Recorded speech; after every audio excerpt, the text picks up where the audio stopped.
What's going on, guys? Welcome back to the channel.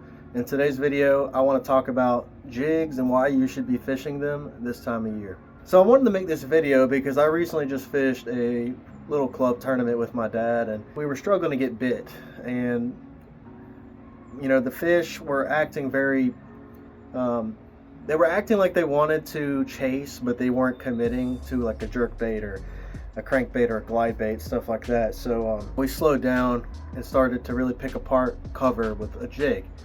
And you know, this time of year especially, you know, going into the fall transition, into fall, late October all the way into December, you know, fish are really keying in on crayfish, crawfish. You know, they're also keying in on shad too, but a lot of times, you know, especially if you got high pressure front coming in, bluebird skies, things of that nature, you know, those fish will sit real tight to cover, whether it's bluff walls or boulders or rocky banks or lay downs.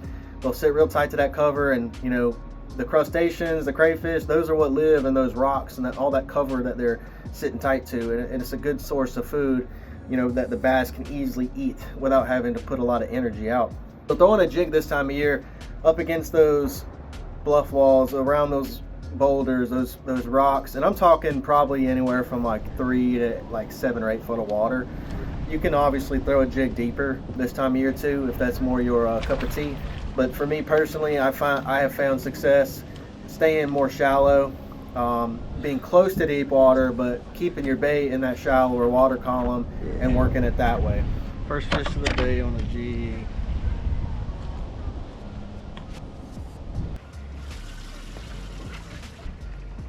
So there's 2 jigs I want to talk about that I've had success with. The first one has got to be the Bizz heavy finesse jig. So this is the bread and butter color. I'm not sure how well you guys can see that. I wanted to film this outside of my carport, but there's somebody mowing grass or something stupid right now. So anyways, this is the bread and butter color. It's essentially like, you know, green pumpkin with some orange in it, you know, pretty natural color. It's a small profile. This is a 1/2 ounce, but it's a very small profile. It's got your finesse skirt on it, you know, puffed up. Really good stout hook on it, great weed guard. As you can see, the paint's kind of wore off on this one. I've used it a lot, caught a lot of fish on it. And as a trailer, I have the Bizz baits. And as a trailer, I have the baby cutter craw and the green pumpkin magic color. So these are great trailers. They're pretty similar to a Zoom speed craw. That's what I would compare them to, but or maybe a critter craw. But that's basically what they are right there. They got these little V, you know, like V-shaped kind of appendages, and it won't slow the fall of the jig down as much as like a rage crawl would or something, but this is really my go-to, especially for that jig specifically, but it'll work great on a bunch of other smaller profile jigs. I mean, these are the mini ones, like I said, the baby ones, so they do have a normal sized cutter crawl as well, and they do have some garlic scent on them, which I do also obviously think adds to the appeal of the trailer. Another good solid trailer option I like to use is the Rage Scounbug, or however you want to say, Scounbug, however you want to say it. These are new, they just came out and I've been using them a little bit, and I really like them. They're kind of like similar to this one, but they're kind of like a slimmed down version of a Rage Crawl.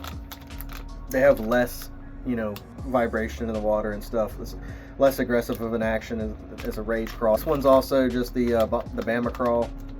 Normally when it comes to jigs, I just like pair them up based on the color. You know, if I got some green and orange on my jig, I'll throw some green and orange on a trailer, as a trailer on there as well. Sometimes I'll mix it up and throw some black and blue on a green pumpkin or something. It just all depends. And obviously you got your coffee scent. But yeah, that's basically it right there.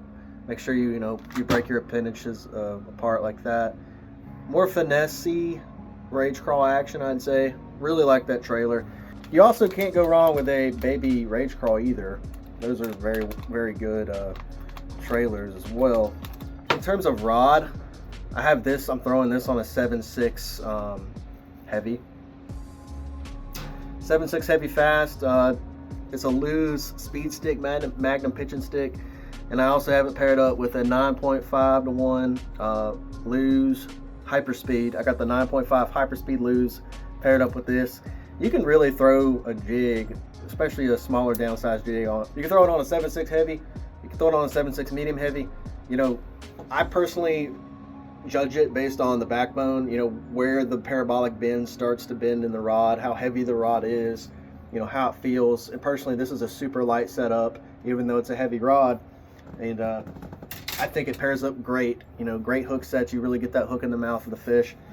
But yeah, besides all that, a jig this time of year can really save the day, help you win a tournament, because me and my dad ended up, well, I ended up winning the tournament. We were fishing against each other in the same boat. But I ended up winning the tournament because of this jig.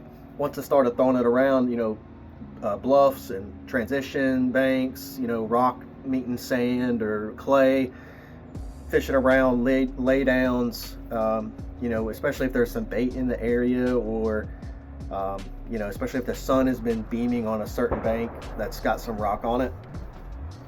You can't go wrong with a jig, man. You really can't. It could really save your day fishing. It could really turn things around, make it a lot better. Even if you're just out fun fishing, just, you know, throwing a jig up shallow around all that cover can really just save your butt on a terrible bad day of fishing, especially if you're going out in post-frontal conditions and they don't want to touch anything else. Spongy and the last one. Number 2. You really can't go wrong with a jig this time of year. Keep it in your hand, especially if they're not biting, a moving bait. Stay around rock cover, stay around hard cover, and just fish it all day long, especially if they're not touching anything else. And you might just see you might just see the whole day turn around for you.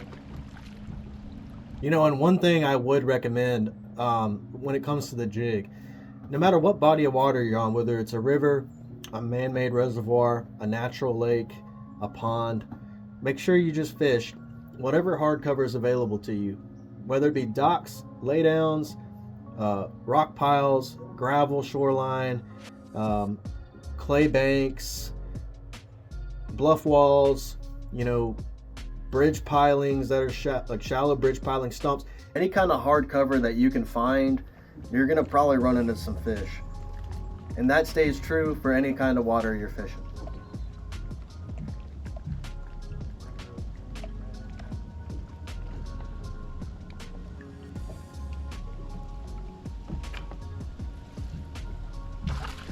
If I were to recommend out of any finesse jigs, it would definitely have to be the Bizz Baits heavy finesse jig in a 3/8 or a 1/2 ounce. With the baby cutter Craw as a trailer, you really cannot go wrong with that jig setup. I would pick this one, honestly, out of any of the other jigs I have in my boat. And I've used a lot of jigs. I got a lot of content coming up, tournaments, some other videos here and there and stuff like that. But, you know, I'm trying to dabble around with some of these, you know, technique videos, lure videos, stuff like that, because I don't really do a whole lot of content like that. But yeah, if you guys enjoyed the video, just hit the subscribe button, stick around, and I'll see you guys in the next one. Peace.